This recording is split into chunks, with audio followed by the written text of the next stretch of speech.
Hi there music fans, and welcome back to another episode of Crap Album Covers, because some album covers are just unbelievably bad. It's me, Music Mike, and I'm here now for the next few minutes just to guide you through the marketing disasters that people have come up with over the years. But, as is norm, we will start off with a few good albums. For example, Ozzy Osbourne, him of Black Sabbath, and this is Bark at the Moon. And look at him. He's dressed like a werewolf, and on the back he's barking at the moon. Either that or he's trying to nick that writing up there. One or the other anyway. But either way, good album cover. Not so sure about the album, but the album cover's pretty good. More metal, Iron Maiden. Again, really, look at the artwork on that. Old Eddie there, looking all stripped down literally. Skin off, everything. But looking really, really cool. This album is Somewhere in Time. Fantastic cover. Even the back of it's pretty good as well, with the band on it and everything. See the band there? So good album covers. And then a traditional one, of course, is Saturday Night Fever. Again, it shows you what the album's about. Great. That's fantastic, isn't it? Yeah. Then every now and then it goes wrong. So let's start with the Bay City Rollers. There's Bay City Rollers. They're stood in Scotland. Nothing wrong with that, near a lock. There's a bizarre t-shirt thing going on. I don't know if you can see, it's better on the back. This guy here, the t-shirt buttons are at the side. That's a bit weird, isn't it? Wonder if that'll ever come back in fashion. But either way, they're in a lot. That's pretty good, that. That's what you call dedication. You see what I did there? But they come out with this one. And again, you know, that's, well, rock and roller, all that kind of stuff. Look at the back, they're all there. And then this one's even got pictures that you can pull out, if you were so inclined, and have pictures of your favourite member stuck on your wall. I need to rephrase that, but I can't because it's live record. So there you go. I think it's the same guy I've just pulled out twice. Anyway, so yeah, good albums. And then it all went horribly wrong for It's a Game. It's a Game, Bay City Rollers. You got the tartan there, but there's no Bay City Rollers on the front. But it's the back cover. Seriously, what is going on? What is going on? What is that about? I mean, words cannot describe how horrendous that image is. I mean, that is really, really bad. And yeah, my ghast is flabbered. Why would you even consider putting that on an album? I mean, you know, if you're in love and all that, that's fine. For example, 20 Great Heartbreakers. So songs like Paul Anka and Lonely Boy, Sandy Shaw, Always Something There to Remind Me. Gary Plunkett and Union Girl, Young Girl, Get Out of My... So inappropriate. Lulu, To Sir With Love, so inappropriate.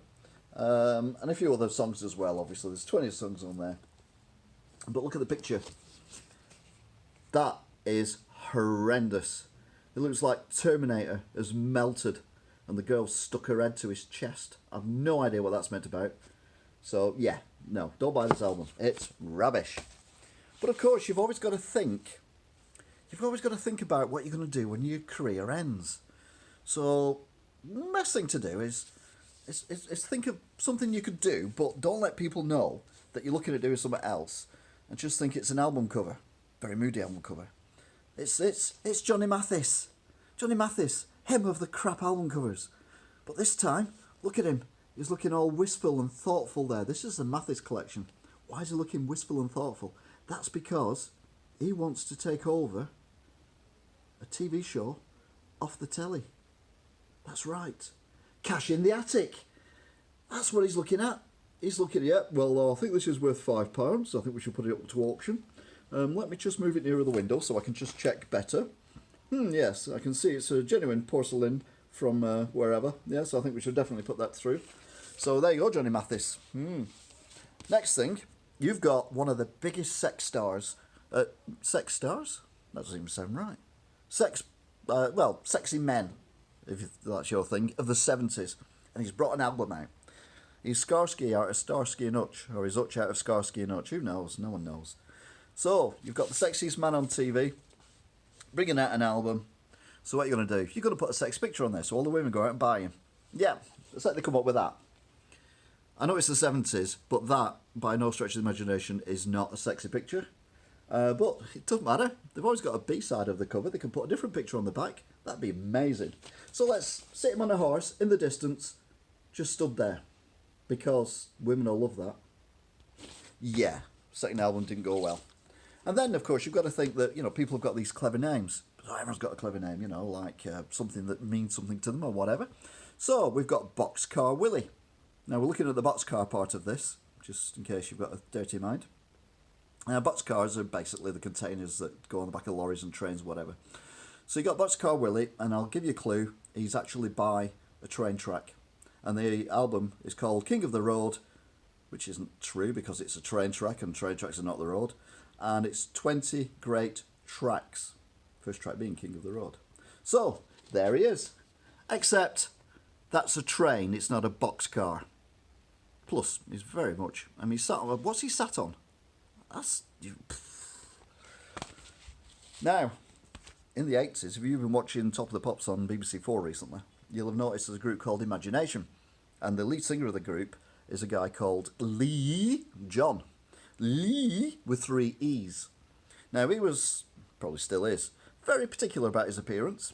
It's a certain style he's got, but very, very looked after himself, put it that way. You know, he always had sequins on and always looked, you know, dapper, if that floats your boat. And he brought an album out. And the album includes some songs like Just an Illusion, which was like their biggest hit, and all that. So you think, so the album cover's going to be amazing because this guy is all about image. You see him on Top of the Pops, he's literal, there's not a sequin out of place. Skin tight clothes, all that kind of stuff, hair perfect, everything, you know, makeup, the lot. Yeah, except the album looks like that. I mean, what's going on with that arm that's pointing? Where's that come from? And more importantly, what's going on with the mouths? I mean, seriously, what is going on? So that's from someone who really, really, really is self-conscious and well aware of his image. I mean, he's called himself Lee, for God's sake. So, I mean, surely to goodness, that's pretentious enough. You think his album cover would look a bit better than that. I mean, I don't know who these artists are, but they should all be fired. And then we go back to our old favourite. You remember at previous show, we had our friend Shakin Stevens. Now, Shakin Stevens, he's got a whole lot of shaky going on. Even now, he's still around now in the 20 teens, whatever, I don't even know what we're going to call this decade. 20 teens? Teenies? Teeny tweenies? I don't know. Either way, here he is, looking casual. That's pretty cool, that, to be fair, for Shaky. I'm not sure what's going on in the trousers department, but still, that's pretty cool. We'll have that. And if you turn it around the other way, you get to see his bum. No idea why, but there you go. Marketing. But it didn't always start well for him, as we've looked at before. Some of these you have seen before, but it's well worth going back again because they are shocking. This one isn't, though. This is Rock On with Shakin Stevens and the Sunsets. A legend. A legend. Yeah. I'm all for not, you know, making people look better than they look in real life, but, I mean, what the hell's going on there? That's not the best picture you could ever put on anything, is it? No. So, Shaky Stevens, why don't you get back to your standard moody pose? So, Shakin Stevens and the Sunsets, Tiger. An album called Tiger. I'm sorry, I just realised what that was called then. It's got Jungle Rock on it as well, and a track called Tiger. Get Back John. What year was this? It doesn't say. No, so it's, yeah, Everest Records. There you go. There's a typical, if you've ever seen Shakin Stevens, that's pretty much what he looks like. Fingers in pockets, looking moody, not smiling, just kind of going like that. We did have the action shot, that's been on before. But I was about, if you give him your heart tonight, he'll actually dress up as a gigolo. Won't come out. Look at that. Smart Shaky. I mean, that is dapper, isn't it? Very, very dapper. So that's actually, yeah, it's not smiling, it's still going like that, but dapper. Shakin Stevens, hot dog. He's got a hot dog, but that's what we think of Shakin Stevens, not that. But then we've got this weird one called Let's Boogie, and he's basically teaching you how to dance on the cover. How is that even possible? Well, it's not, because it just looks like a blurry mess. I just wanted to point that out. And then we go, Shakin Stevens and the Sunsets. Is there a smile here? I can't quite decide. Is that a smile? It's a bit over a... There's a smile. But either way, not too bad. That's definitely not a smile, but you're leaning against a cold bar. I'm surprised he hasn't got his tongue out and stuck to it. A bit like, you know, the other one did. And if you ever need to go to the toilet on stage, don't worry about it. They have an invisible toilet up in the air. Yep, it's all true. Again, let's just look moody. No, actually, look at the camera. Yeah, beautiful. And there's that picture again, but this time it's an A side, not the B side. Because the B side, look, he's smiling. That happens sometimes. Shakin Stevens smiling. Oh. And then we go back to the really rubbish cover again. That is Shakin Stevens. I mean, you wouldn't know. If I went like that and just showed you, you would not know, particularly if I covered that one up, you would not know that that was Shakin Stevens. But no, it's Shakin Stevens. The track years. I wonder if he's working for Boxcar Willie. Who knows? No one will know. Eventually, they just give up. You can't pose, you can't do anything. So let's just put a torn map on the cover instead of Manhattan. Because we can. And then we'll even show you where Central Park is as well. And there you go. So, yeah, that's factual and helpful. You could walk around, you could literally walk around New York with this and not get lost. You go, oh yes, we're on 71st Street, so we turn left here and go down there. And, so it's quite helpful really, isn't it? Let's get back to metal.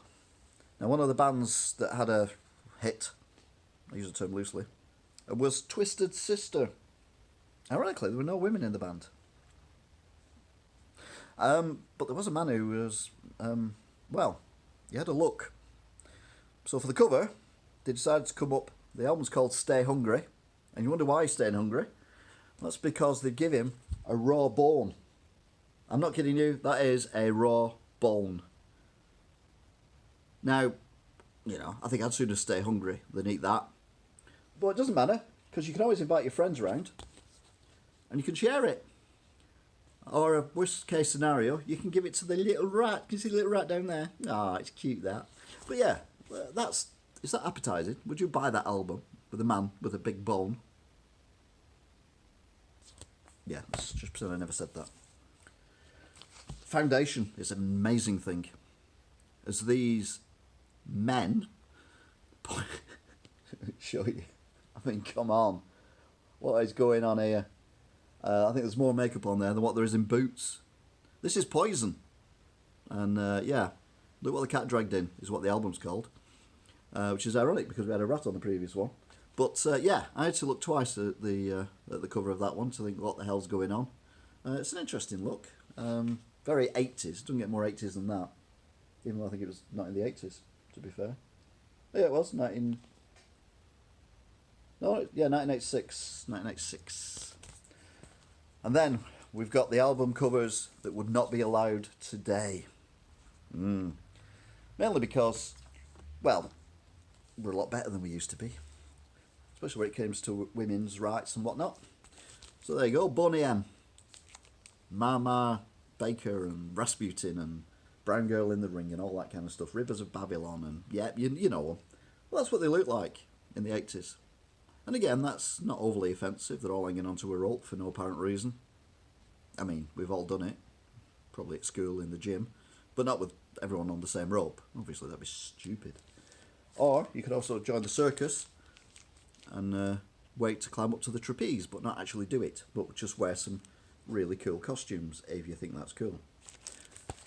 Unfortunately, our main guy, whose name I don't know, him, he was interesting in the fact that I think he thought he was, you know, like a great person or something.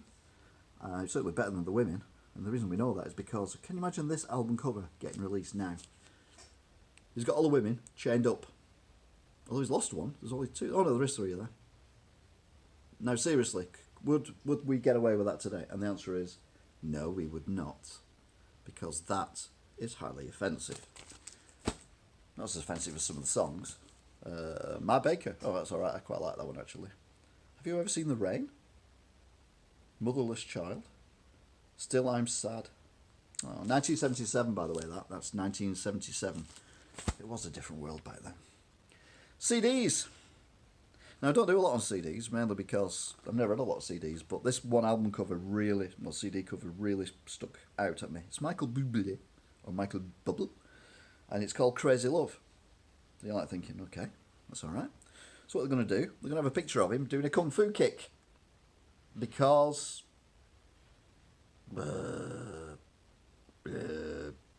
no idea. And then, of course, this I've saved this to last because it is my favourite, and it's not even, it is music related loosely, but it's not an album cover, it's not even a CD cover, it's a DVD cover. And what we've got is, it's by, is that Decca? Yeah, Decca. And it's the three tenors, but not just the three tenors, it's the original three tenors. So Pavarotti and the other two. Oh, Carreras, Domingo and Pavarotti. Yeah, okay. So are you with me so far? The three tenors. Original three tenors. Right? Yep. But the picture's got 4 of them on it. I mean, you know, I know I'm a bit basic and a bit thick at times. But, yeah, 3 tenors and there's 4 of them. Bonkers! Anyway, if you like this, please subscribe. I'll do more, because I get plenty of albums in the shop now, so definitely do more of them. And I will see you next time. Need subs. Need 1,000 subs, please. Thank you. I think Taki TV News is coming up soon. Very exciting. So I will see you then. Take care. Au revoir.